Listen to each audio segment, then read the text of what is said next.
کہ دنیا بھر میں انس ایونٹ کور کرتے رہے ہیں اس طرح کی، تو پاکستان کے اندر سب سے پہلے ایک ایسی اپرچونٹی جس میں ہم سب صحافیوں کو ایک موقع ملا کہ ہم اس طرح کے جو ایونٹس ہیں ان کو قریب سے دیکھ سکیں.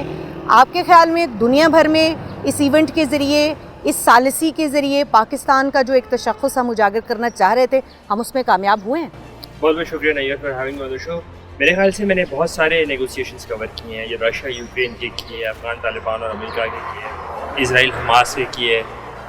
ہر نیگوسیشن ایک ڈفرینٹ بال گیم ہوتا ہے، لیکن اس پرسپیکٹیو میں اگر آپ دیکھیں تو پاکستان کو لے کے، کیونکہ ایک کنولیوٹیڈ لینس سے دیکھا جاتا تھا پاکستان کو ہمیشہ، تو وداؤٹ انویسٹنگ مچ گورنمنٹ کو کوئی زیادہ ولاگرز یا جرنلسٹ کے کو اچھی سائڈ پاکستان کی دکھانے کے لیے انویسٹ کرنے کی ضرورت نہیں پڑی، ان کو انویٹیشن بھیجنے کی ضرورت نہیں پڑی. میرے خیال سے یہ ایک سافٹ فارم آف ڈپلومیسی جو تھی، it has worked in Pakistan's favour for the good. تو میری انڈرسٹینڈنگ تو یہ ہے کہ بالکل جو مطلوبہ نتائج پاکستان کے تشخص کو اجاگر کرنے کے لیے تھے وہ ضرور میٹ ہو چکے ہیں اور ہوتے بھی رہیں گے. اور ایک امیج جو ری بلڈنگ آف دی امیج جو تھا، جس میں پاکستان کو ایک کنولیوٹیڈ لینس سے ایز اے پیس میکر دیکھا جا رہا ہے، وہ ڈیفینیٹلی اچیو. انٹرنیشنل میڈیا کے ساتھ آپ کا جو ہے وہ انٹریکشن یہاں پر بہت فریکوینٹلی ہوتا رہا ہے، تو آپ کو لگ رہا ہے کہ جو انٹرنیشنل میڈیا ہے وہ اس کو جس لینس سے دیکھ رہا ہے وہ ویسا ہی ہے جیسا ہم چاہ رہے تھے؟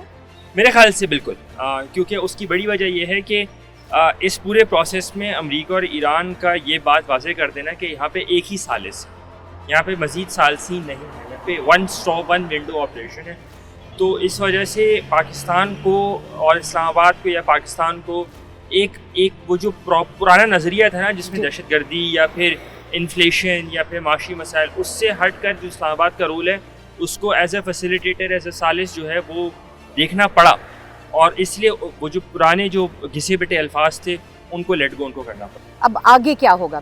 کیونکہ یہاں ہم دیکھ رہے ہیں انس کہ اب جو آخری جملہ ہے وہ یہ ہے کہ اب باقی باتیں فون پہ ہوں گی. تو کیا ہم اس کو سمجھیں کہ اب باقی باتیں فون پہ ہی ہونی ہے، یا یہ جو دوسرا مذاکراتی عمل ہے، دوسرا مرحلہ ہے، وہ آگے بڑھے گا؟ کیا آپ کو لگ رہا ہے؟ دیکھیے، مذاکراتی عمل تو آگے بڑھ رہا ہے. یہ کہنا ہے کہ مذاکراتی عمل آگے نہیں بڑھ رہا، یہ غلط ہوگا. یہ سوچنا بھی غلط ہوگا. اگر کوئی ڈیڈ لاک جس کو کہیں گے، میرے خیال سے وہ بھی غلط ہے.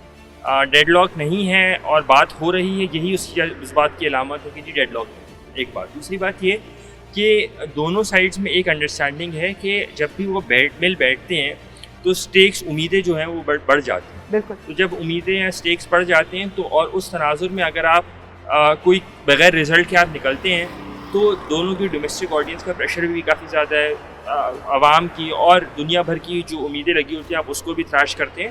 تو میرے خیال سے ایک ٹیسٹ انڈرسٹینڈنگ یہ ضرور ہے کہ جب تک تمام تفصیل طلب مسائل حل نہیں ہو جاتے تب تک ٹیبل پہ نہیں بیٹھا جاتا.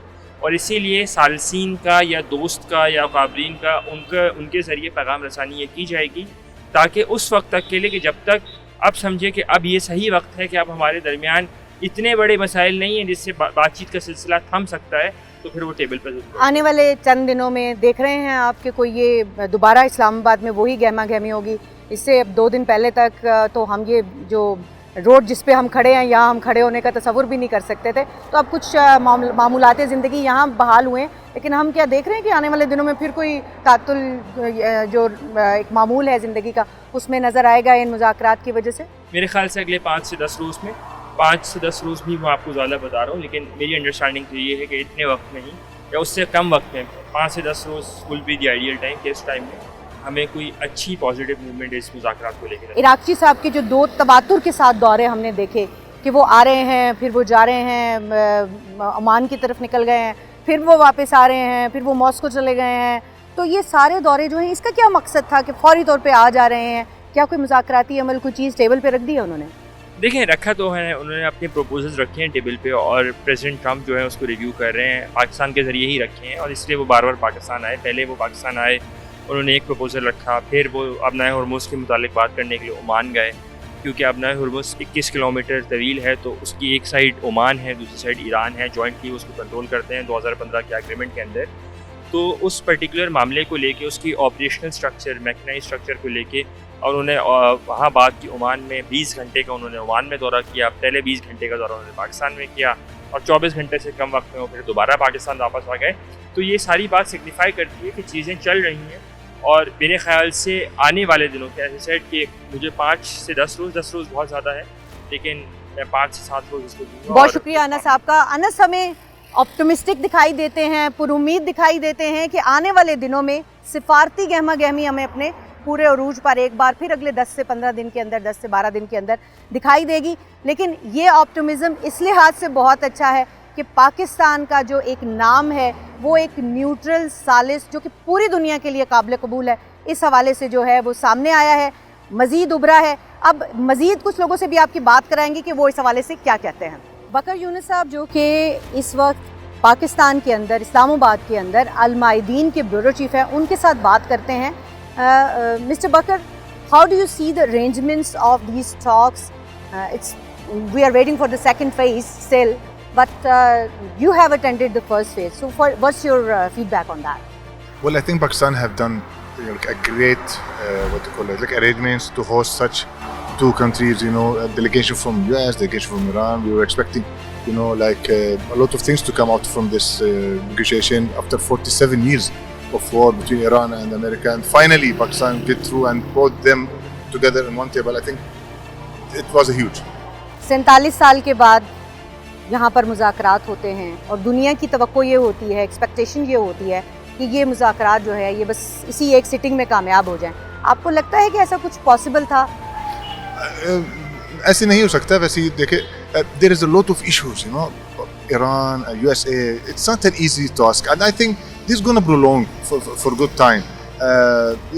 Strait of Hormuz کا مسئلہ بھی ہو رہا ہے, uranium کا, So I think such situations, especially when you come to US and the power they have, and when you come to Iran, and also the deep diplomacy and history of diplomacy they have, I think this is going to be not an easy task.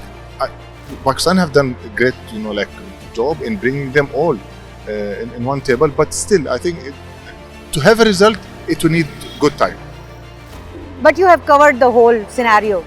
28 تاریخ کو جب جنگ شروع ہوئی تب سے لے کر اب تک جو پاکستان نے کوشش کی, اس سب کے ساتھ باقی چیزیں بھی آپ نے اٹینڈ کی ہیں. تو یہ بتائیں کہ آپ کیا سمجھتے ہیں کہ جو انتظامات تھے وہ ایسے تسلی بخش تھے کہ بار بار جو ہے وہ یہاں پر ایسے ڈیلیگیشنز آئے ہیں, اور جتنی بڑی تعداد میں انٹرنیشنل جو جرنلسٹ ہیں وہ آئے ہیں, تو وہ ایک الگ مثال ہے. اس سے پہلے میں نے تو نہیں دیکھا اپنے اس کیریئر کے اندر. Yeah, I think Pakistan have done a great role. Information ministry have done very well. Bringing all the media in one place in convention center. There was a lot of arrangements. I think yes, the arrangements of Pakistan, information ministry, and the security that Pakistan have provided was great.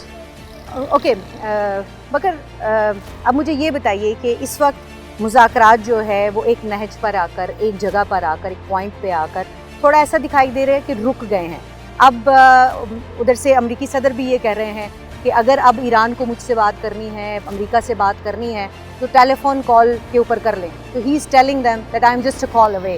سو آپ کو لگتا ہے کہ اب یہ ٹیلی phone call پر ہی مذاکرات ہوں گے, یا اگلا دوسرا دور جو ہے وہ آپ دیکھ رہے ہیں؟ Well, we were expecting that all the talks will be centralized.